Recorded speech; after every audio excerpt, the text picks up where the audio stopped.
Hi, my name is Carrie Morris. I am the director of Carrie Morris Arts Production, and I spearheaded the collaboration with the Detroit Zoo to create the puppet shows that were performed in 2019 and 2020 at the zoo. Carrie Morris Arts Production, sometimes known as CMAP, is a puppet studio on the border of Hamtramck in kind of the northwest side of Detroit. We create new puppet works, provide a forum for emerging puppet artists, and also host puppet works by other touring artists in our community green space outside of our studio. The puppet performances that we created for the zoo were actually the vision of the Detroit Zoo's fine arts curator, Christine McNulty, and she had approached CMAP and asked us if we would be interested in creating a series of short puppet works that could be presented street theater style at the zoo and could be mobile so that they would move around the zoo and tell stories about the work that the zoo did as a way to engage a new art form and bring awareness to what the zoo was doing. So we were really excited about the opportunity to work with a Detroit-based organization and also a non-arts organization to tell some of these stories. The process that we engaged for these works started with a series of interviews.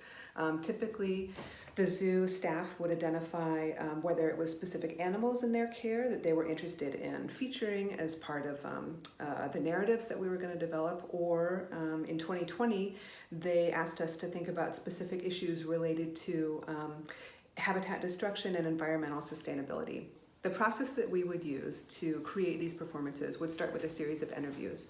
And Christine would generally identify several zoo staff members and animal caretakers that would be relevant for the issues or topics that we were going to make the shows about, and then I would do interviews with them about an hour each, and the staff were really generous with their time. And all of those interviews I would then transcribe and coalesce into scripts for the performances. We would take those scripts and then think about ways that the performing objects we were going to create for the show, or the puppets we were going to create for the show, how those puppets and performing objects could support the stories being told in each performance. So for example, we knew for the frog show, we wanted to talk about some of the global scale and scopes of the work that the zoo does. And so the zoo has, not only are they based, have this Metro Detroit physical hub, but they're also working with multiple organizations nationally and internationally. They have sites, research and zoological sites in Peru. Their staff is working internationally to coordinate issues related to and advocacy for environmental sustainability, to limit habitat destruction of multiple species. They do a lot. They coordinate on a massive scale. And so my understanding through this process of the scale and scope of the work the zoo does was really blown away. I came out of this process having a huge respect for the scale and scope of work they do. So we would take these interviews and think about what the visual anchors could be. You can kind of see in some of these pictures,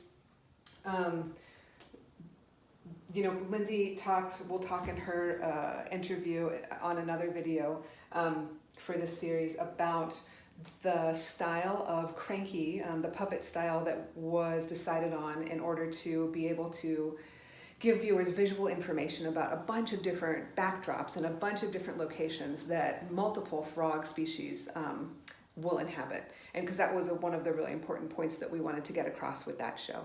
For the gorilla show, one of the big things that we wanted to transmit there is really to establish empathy or develop empathy from the viewers about the gorilla. And one of the styles, the puppetry styles that we felt would do that most efficiently was bunraku style or multiple operator style, because with that style, there are enough joints on the puppet and enough operators working together to give the puppet a very, very smooth gait and pace and very rich gestural language. And so figuring out for each show, what's the primary story, what's the theme, what are the points that we want the viewers to come away with in this 5 to 8 minute performance that they'll really pick up on, and how can we use the performing objects and the puppets we create to emphasize that story or to generate those reactions. So that was really, that was a large crux of kind of the research and development and the planning for the performances that we would do.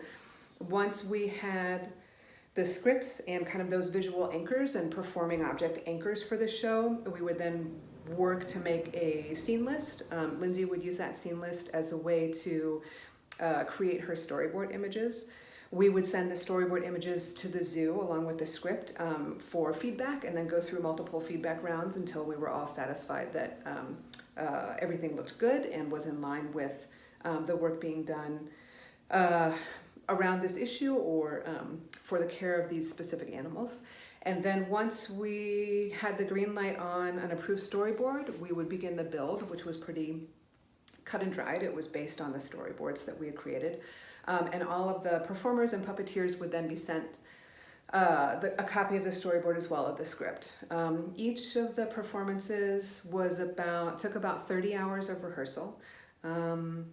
And last year, the live performances we staged, I think, every Saturday from May through August. And those performances were seen by something like 5,000 people, I think it is. So the response has been really wonderful and really overwhelming. It's been great.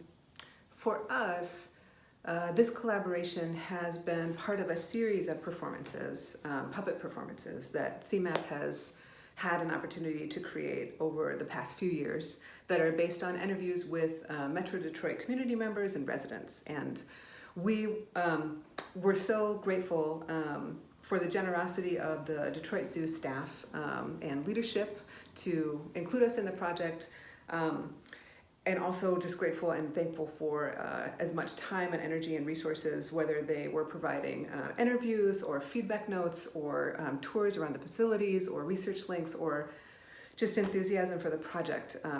We were very happy to be able to have a chance to use our puppetry skills as a way to further tell the stories about the work that they're doing. So with that, thank you again so much to the Detroit Zoo. Thank you to everyone here watching. And please tune in. Our next and final puppet performance for our 2020 shows will premiere on the Zoo's Facebook page Saturday, September 19th at 11 a.m. So please tune in for that. And you can see a variety of other interviews with some of our other performers and puppeteers and puppet builders, all on the Zoo's educational page. So thanks again, and we hope you enjoy the shows.